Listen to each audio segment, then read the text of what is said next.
मैं आप सबके बीच में यहाँ पे स्टेज पे इस मंच पे हूँ।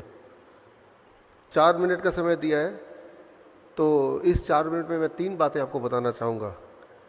अगर आप स्क्रीन को देख रहे हैं तो स्क्रीन में cure@72 आवर्स, क्या करें कि हम फटाफट ठीक हो जाएं, खास तौर पे जो लोग आलसी है वो क्या करें। पहली बात तो दवा क्या होती है, मेडिसिन क्या है। अगर आप डिक्शनरी में देखेंगे तो डिक्शनरी में मेडिसिन का मतलब सिर्फ टैबलेट, कैप्सूल, टॉनिक ही नहीं, कोई भी ऐसी साइंस जो आपको क्योर रहने में, करने में या दवाई या बीमारी को प्रिवेंट करने में मदद करती हो, उसे हम मेडिसिन बोलते हैं। तो ऐसे ही 3 दवाइयों का मैं जिक्र करूंगा अभी अगले 3-4 मिनट में। पहली दवाई टाइम एज मेडिसिन, ये दुनिया की सबसे पावरफुल दवाई है। टाइम एज मेडिसिन से क्या प्रभाव होगा अगर इसको आपने आज से शुरू कर दिया। करना सिर्फ इतना है, सुबह 8 बजे से पहले कुछ ना खाएं, शाम के 6 बजे के बाद कुछ ना खाएं। यानी कि डिनर आपको शाम के 6 बजे से पहले फिनिश कर देना होगा। 6 बजे के बाद पानी पी सकते हैं, लेकिन कुछ खाना नहीं है। कम खाने नहीं बोल रहा हूं मैं, अलग खाने नहीं बोल रहा हूं मैं सिर्फ इतना बोल रहा हूं, your eating bracket is between 8 AM to 6 PM। अगर आपने ऐसा कर दिया तो हमने अपने हॉस्पिटल में ये देखा है, हमारे 20 हॉस्पिटल है हिम्स के नाम से, कि ये एक बदलाव से by the time it is 1 week to 10 days, 1 हफ्ते से 10 दिन के अंदर अंदर कॉन्स्टिपेशन गायब होने लगती है, एसिडिटी गायब होने लगती है, ब्लोटिंग गायब हो जाती है, नींद बढ़िया होने लगती है। लेकिन अगर 15 दिन से अधिक करने लगे तो जॉइंट पेन गायब होने लगता है। अगर 21 दिन से अधिक होने लगे तो ब्लड प्रेशर, ब्लड शुगर अपने आप नीचे आने लगता है। जिनका ज़्यादा होता है उनको दवाई छोड़नी उनकी मजबूरी हो जाती है। और कहीं अगर आपने 1 महीना भर कर लिया तो गैस्ट्रिक इसोफेगल रिफ्लेक्स डिजीज़, जिसका पेन लगभग हार्ट अटैक के बराबर का ही होता है, वो ठीक होने लगता है, ठीक हो जाता है। और साथ में आपका वेट, जो लोग मोटे हैं, ऑन एवरेज मैंने देखा है 5% वेट आपका ड्रॉप हो जाता है। तो that is the time as medicine. सिर्फ इतना ध्यान रखना है, सुबह 8 बजे से पहले कुछ ना खाएं और शाम के 6 बजे के बाद कुछ ना खाएं। इसके पीछे का साइंस क्या है, वो जिनको समझने में रुचि है तो वो मेरी किताब ये पढ़ सकते हैं bishwarup.com/ebook में जाके, तो आपको साइंटिफिक एस्पेक्ट पता चली जाएगा। लेकिन आप में से वो लोग जो जल्दी में हैं कि भाई ये तो 1 महीने का पूरा एक टाइमलाइन हो गया, जिनको 2-3 दिन में ही रिजल्ट चाहिए, तो इस टाइम एज मेडिसिन के साथ एक दवाई और जोड़िए, दूसरी दवाई, that is called food as medicine. आप में से कितने लोग ऐसे हैं जिनको DIP डाइट का थोड़ा बहुत आइडिया है? आप में से किसी ने सुना है पहले? यहाँ तो हाथ रेज है, उधर कुछ हाथ रेज है, यहाँ भी मैं देख रहा हूँ, धन्यवाद, थैंक यू। तो DIP डाइट अगर आप टाइम एज मेडिसिन के साथ जोड़ दें तो हमने ये देखा है पिछले 14 सालों में कि पहले 72 आवर के अंदर ही, पहले 3 दिन के अंदर ही ब्लड शुगर नीचे आने लगता है इतनी तेजी से कि दवाई छोड़ना मजबूरी हो जाती है, इंसुलिन को टेपर डाउन करना ज़रूरत हो जाती है। लेकिन अगर DIP डाइट अगर 3 से 7 दिन तक करें तो ब्लड प्रेशर तीसरे दिन के अंदर अंदर इट स्टार्ट ड्रॉपिंग, तो यानी कि ब्लड प्रेशर की दवाई भी छोड़ना ज़रूरी हो जाता है। सिमिलरली कोलेस्ट्रॉल भी नीचे आने लगता है बड़ी तेज़ी से। इंटेस्टाइनल जितने भी डिसऑर्डर हैं with in a weeks time उसमें भी क्लियर रिस्पॉन्स आता है और वो ठीक होने लगता है। लेकिन कहीं अगर आपने 1 महीना कर लिया DIP डाइट तो 10% वेट लॉस होता है ऑन एवरेज जो लोग मोटे हैं। First month, second month onward 5% till you achieve your normal BMI। जो एंजाइना अगर है, चेस्ट पेन वगैरह है, तो 1 महीने में वो गायब हो जाता है, हमने ये देखा है। थायराइड डिजीज़ अगर किसी को है तो 2 महीने के बाद अगर आप थायराइड चेक कराएंगे तो आप देखेंगे कि थायराइड आपका नॉर्मल की तरफ आ गया या बिलो नॉर्मल आ गया। और अब अगर आपने थायराइड की गोली नहीं छोड़ी तो हाइपोथायराइड हाइपरथायराइड में भी बदल सकता है या बदल जाता है। मतलब ये कि दवाई छोड़ना आपकी ज़रूरत हो जाएगी। 6 महीने तक कहीं कर लिया तो हमने देखा अपने पेशेंट्स में, कैंसर में उनको क्लियर इंप्रूवमेंट दिखता है, उसकी इनहेलर छूट जाता है अस्थमा के पेशेंट्स का, और बॉडी पेन गायब हो जाता है अर्थराइटिस के जो पेशेंट होते हैं। 8 महीने तक कर लिया तो हमारे सबसे ज़्यादा पेशेंट किडनी डिजीज़ के होते हैं, क्रॉनिक किडनी डिजीज़। उनकी किडनी रिवर्स हो जाती है, उनकी किडनी फंक्शनिंग ठीक होने लगती है, ठीक हो जाती है। स्किन डिसऑर्डर में क्लियर बेनिफिट दिखता है, लिवर डिसऑर्डर में क्लियर बेनिफिट दिखता है। 3 महीने के अंदर आंखों से जुड़े हुए जितने भी, चाहे वो कैटरैक्ट हो, ग्लूकोमा हो, या आप में से कई लोगों ने चश्मा पहना है, तो इसमें वी हैव सीन कि कैटरैक्ट गायब हो गया, ग्लूकोमा ठीक हो गया, चश्मे की ज़रूरत बिल्कुल ख़त्म हो गई। ये बहुत कॉमनली हमें दिखता है। और इवन हार्ट वॉल्व के जेनेटिक डिफेक्ट में भी सिम्टोमेटिक इंप्रूवमेंट दिखते हैं if when the patient they do it between 9 months to 1 year। तो ये टाइमलाइन जो हमने इस कलेक्ट किया है हमारे हॉस्पिटल से और पिछले 14 साल के एक्सपीरियंस से, तो आपको ये दोनों दवाई जोड़नी है। लेकिन एक तीसरी दवाई कर बता के मैं इसको कंक्लूड करूँगा, जो इसके बिना जोड़े बिना थोड़ा सा अधूरा हो जाएगा। The third is DIP diet. क्या है ये बता दूं पहले। DIP डाइट बड़ा सिंपल है।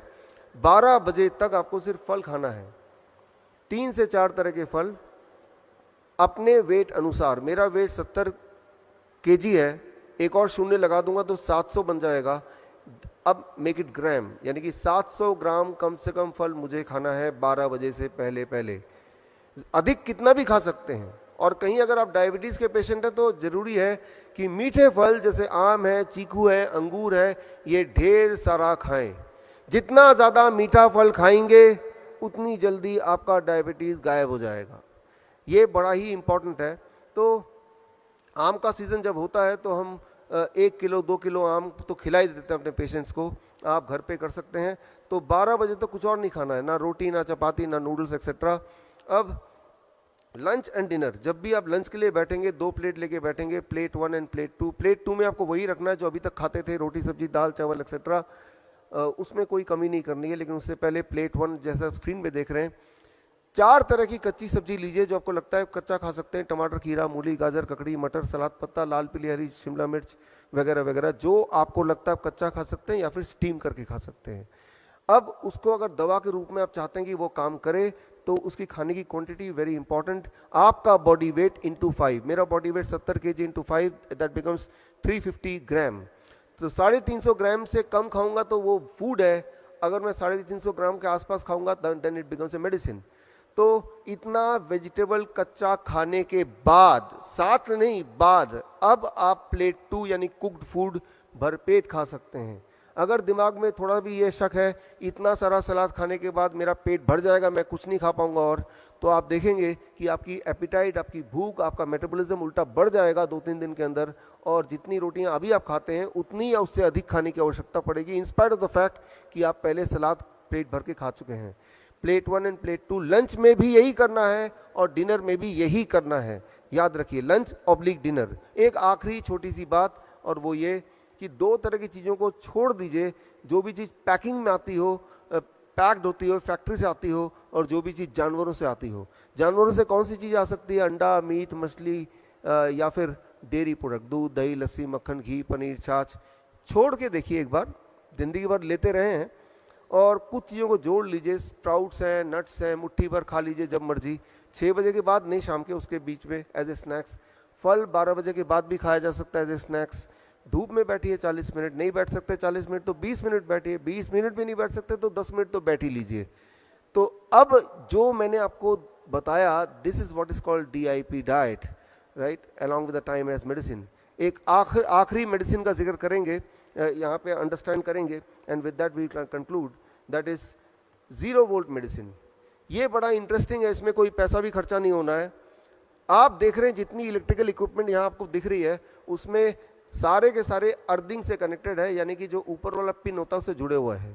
अगर कोई भी आप में से इलेक्ट्रिशियन बैठा है तो उनको अगर पूछेंगे कि अर्थिंग से क्यों कनेक्ट किया, उसके बिना तो भी तो चलेगा, तो बोलेंगे एक बड़ा कारण है कि अर्थिंग से कनेक्ट करने से ये सारे इलेक्ट्रिकल इक्विपमेंट ज़्यादा लंबा चलते हैं, उनकी आयु बढ़ जाती है। आपके घर का फ्रिज, आपका घर का टीवी भी अर्थिंग से जुड़ा है। लेकिन इंसान, जैसे अभी आप बैठे हैं, कंक्रीट पे बैठे हैं या फर्श पे बैठे हैं और जूते पहन के बैठे हैं, तो आप अर्थ से कनेक्टेड नहीं हैं। सारे जानवर अर्थ से कनेक्टेड हैं, बिकॉज वो जूते नहीं पहनते हैं, वो जंगल में रहते हैं, ग्राउंड में रहते हैं। एक इम्पॉर्टेंट बात मैं आपको बताना चाहता हूँ, जो इंजीनियर से वो समझें कि अभी आप यहाँ से बाहर निकल के जाएंगे, अपना जूता उतार के जहाँ आपको मिट्टी मिले, घास मिले, जैसे ही वहाँ पे रखेंगे, जैसे ही वहाँ पे रखेंगे, with in the first 10 second, 10 second के अंदर आपका बॉडी का वोल्टेज शून्य हो जाएगा। वोल्ट मीटर अगर यहाँ पे है तो चेक करके मैं दिखा सकता हूँ, आप में से इलेक्ट्रिकल इंजीनियर तो वो देख सकते हैं। अभी अगर आपका वोल्टेज चेक करें, जैसे कि हम इलेक्ट्रिकल इक्विपमेंट का वोल्टेज चेक करते हैं, तो वो शून्य आप में से किसी का नहीं होगा, ना ही मेरा शून्य होगा। हम सबकी वोल्टेज होगी थोड़ी बहुत 0.2486। वोल्टेज जब हमारी शून्य हो जाती है तब हमारी इम्यूनिटी सबसे हाईएस्ट पॉइंट पे रहती है। और वोल्टेज को शून्य करने का सिर्फ एक ही तरीका है, धरती माँ के पास जाना, धरती को डायरेक्टली छूना, और जैसे ही छूते हैं तो धरती से लगातार इलेक्ट्रॉन आपके बॉडी में आती है और आपकी वोल्टेज शून्य हो जाती है 10 सेकंड में। लेकिन अगर आपने 20 मिनट तक वहीं पे धरती के साथ जुड़े रहे, चेयर लेके बैठे रहे और पैर धरती पे हैं डायरेक्टली, तो जो स्ट्रेस है, मूड है, वो उसमें इम्प्रूवमेंट आने लगती है, स्ट्रेस कम होने लगता है। और कहीं अगर 45 मिनट्स तक अगर आप धरती से जुड़े रहे तो हार्ट की पैल्पिटेशन दैट स्टार्ट्स रिड्यूसिंग। 1 घंटे में अलग अलग तरह का जॉइंट पेन, उसमें तुरंत ही लाइक ए पेन किलर आराम मिलने लगता है। अगर 1-2 घंटे आप धरती से कनेक्ट रहेंगे तो उस रात की नींद अच्छी होगी। हम अपने हॉस्पिटल में ओवरनाइट पेशेंट को धरती से कनेक्ट करके रखते हैं through a wire, conductive wire, तो उनकी हीलिंग फास्ट होती है। हीलिंग फास्ट आपकी तभी हो सकती है जब आपकी इम्यूनिटी पीक पे हो। इम्यूनिटी पीक पे होने के लिए आपकी बॉडी की वोल्टेज शून्य होनी चाहिए, वो तभी पॉसिबल है जब आप डायरेक्टली धरती से कनेक्टेड हैं। तो इसी तरह से अगर रोज आप कुछ समय धरती से कनेक्ट रहेंगे तो धरती जब बॉडी में इलेक्ट्रॉन भेजता है तो उससे आपका बीपी और शुगर भी अच्छी तरह कंट्रोल होता है। तो खैर ये 3 तरह की दवाइयां हैं जो आपको रोज लेने की कोशिश करनी है एटलीस्ट, और आप देखेंगे कि रिवर्स करना बीमारी बहुत ही आसान है और लगभग फ्री है। With this I conclude my this little bit presentation. All the best. Thank you. धन्यवाद। Thank you.